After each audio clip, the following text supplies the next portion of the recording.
Avoir une vision illimitée de l'expiation est négative, car elle rabaisse la justice de Dieu et détruit les fondements de l'assurance du croyant. Un aspect important de l'assurance du croyant est que Dieu est juste et qu'il ne punira pas et ne peut pas punir le péché deux fois. Par conséquent, le péché qui est couvert par le sang du Christ ne peut jamais être imputé au pécheur. Pourtant, c'est à cela que conduit une expiation universelle. Christ est puni pour les péchés de ceux qui ne sont pas sauvés. Et ensuite, ils sont également punis en enfer pour les mêmes péchés. L'expiation illimitée dit que bien que Christ fasse beaucoup pour apporter le salut à son peuple, sa mort sur la croix n'a pas réellement assuré le salut de qui que ce soit.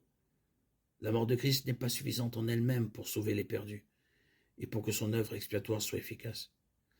Il y a ici une exigence que les pécheurs eux-mêmes doivent satisfaire. Et cette exigence, c'est la foi. Pour que l'homme soit sauvé, il doit ajouter sa foi à l'œuvre expiatoire de Christ sur la croix.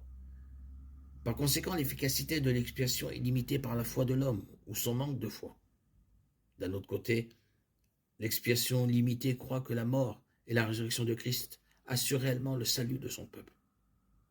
Bien que Dieu exige la foi de son peuple, la mort de Christ a même payé pour le péché de notre incrédulité et par conséquent, sa mort répond à toute l'exigence de notre salut et fournit tout ce qui est nécessaire pour assurer le salut du peuple de Dieu, y compris la foi pour croire. C'est là le véritable amour inconditionnel.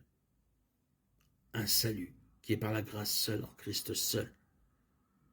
Le Christ